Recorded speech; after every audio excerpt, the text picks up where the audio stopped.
안녕하세요, 칠봉입니다. 자, 어제 제가 깜빡해가지고 영상을 못 찍었습니다. 영상을 못 찍어서 오늘 다시 영상을 다시 업로드 하려고요.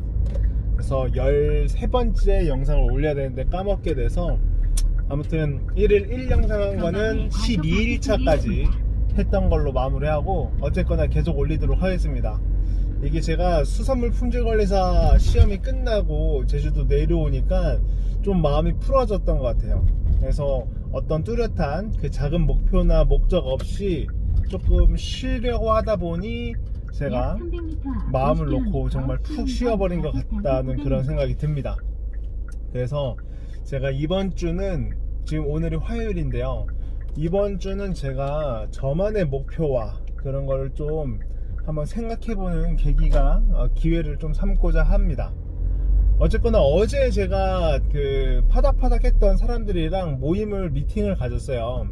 사실 파닥파닥은 예전의 사업이었고, 지금은 어떤 하나의 프로젝트 모임이라고 해도 무방합니다. 그래서 거래장인 어플을 지금 저희가 기획을 해서 만들려고 노력을 하고 있는 그런 미팅을 갔다 왔어요. 거기서 근데 멤버 중에 한 명이 사실 저보다 동생이긴 한데, 그때 당시에 멤버이기도 하고 제가 정말로 좀 아끼는 동생이기도 합니다. 근데 동생의 어떤 처지가, 다른 회사를 다니고 있는데 처지가 너무 딱하다시피 해서 이 부분에 대해서 좀 다른 주제로 말씀드리려고 해요. 자, 무엇이냐면, 아이고 자꾸 방지턱이 있다네. 뭐냐면요, 그 가라앉는 난파선에서는 내려와야 된다가 오늘의 주제가 될 것 같습니다.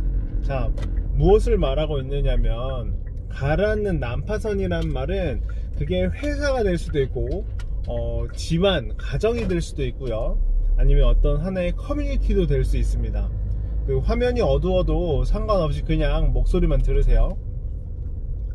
어쨌든 그렇게 무너지는 것을 말하는 건데요, 이게, 잠시만요, 주차를 해서 잠시 이렇게 세웠습니다. 어쨌거나 그 쓰러지는 난파선이라는 거는 그렇게 회사가 될 수 있고, 가정이 될 수 있고, 그 다음에 커뮤니티 모임이 될 수도 있는데, 이게 무엇을 말하냐면, 정말 어떤 피할 수 없는 사정에 의해서, 또는 회사로 따지면 비즈니스 모델도 없고 성장 가능성도 없고, 그런 이유로 인해서 겉으로 보이진 않지만 지금 그 사업이, 회사가 배라고 했을 때 보이진 않지만 점점 가라앉고 있는 그런 거를 뜻합니다.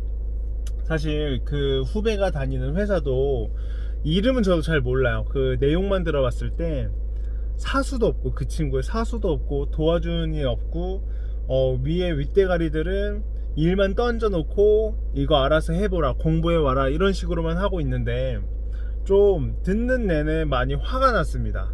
화가 났고, 그런 식으로 회사를 경영하는 사람들이 있다는 게, 제주도에 있다는 게 굉장히 좀 많이 화가 났고, 거대한 돈을 투자를 받아서 일을 하고 있는데, 사실 투자를 받은 건요, 이것도 하나의 능력이 될 수도 있겠지만, 중요한 거는 회사가 성장 가능성이 있느냐를 보는 겁니다.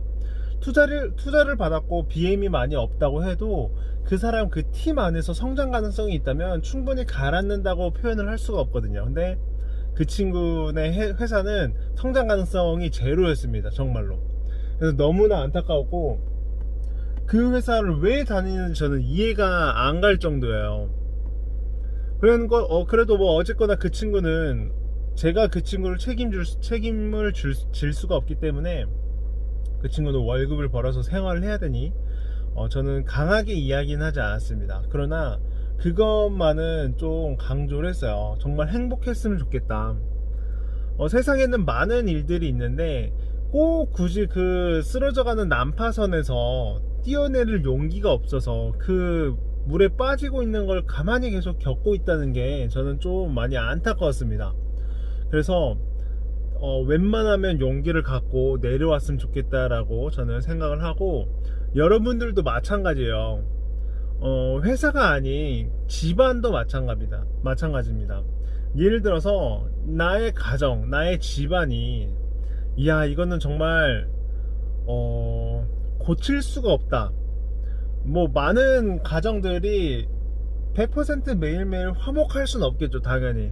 근데 화목하지 않은 상태에서도 회복이 될 수가 있고, 회복이 안 되는, 치유가 불가능한 정도 수준에 이르는 사람들도 많습니다.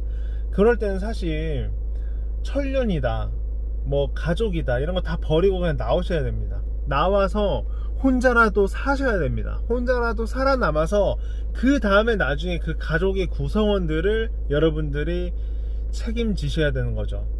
그 무너져 내리는 그 가정 안에서는 이거를 뭐 정말 발버둥 쳐봐야 살아남을 수 있는 길이 없습니다. 그렇기 때문에 여러분들이 좀 더 용기를 가져주셨으면 좋겠어요. 사실 제 후배 그 친구도 그 회사에 미련이 없어요. 얘기를 해보면 돈 주는 거 월급 말고는 그 친구도 그 안에서 성장할 가능성도 없다고 느끼고 있고, 그 같이 일하는 직원들도 굉장히 마음에 들어하지 않는다는 걸 발견했어요. 그런데 그 친구를 스카우트한 그 더 위에 있는 고위 임직원의 그 어떤 도리랄까요? 그런 거에 못 이겨서 결단을 못 내리고 있는데, 사실 좀 많이 안타까워요. 그런 거를 끊어낼 수 있어야 한 단계 더 성장할 수 있는 거거든요. 이거는 어떻게 보면은 그거예요. 너무 불쌍해서 자기 스스로도 불에 타고 있는 겁니다. 불타고 있고 가라앉고 있는 그런 환경에서도 그거는 불쌍한 이유 때문에 자기 인생을 버릴 순 없잖아요. 그래서 제발 그런 과오는 범하지 말아라. 과감해야 할 땐 과감해줘야 된다, 정말로. 그래서 좀 안타까운 일이지만 그 친구도 만약에 이 영상을 본다면 제발 결정을 잘 했으면 좋겠습니다. 그리고 여러분들도 비슷한 그런 처지에 놓여 있거나 난파선이 그 가라앉고 있는 그런 어떤 환경에 놓여져 있다면 탈출하십시오. 과감하게 탈출하십시오. 어떻게 해서든 나오면 어쨌든 뭔가 희망이 보일 겁니다. 그래서 탈출하시길 바라면서 저는 오늘 영상 마치도록 하겠습니다. 여기까지 시청해 주셔서 감사합니다, 여러분. 네, 들어가세요.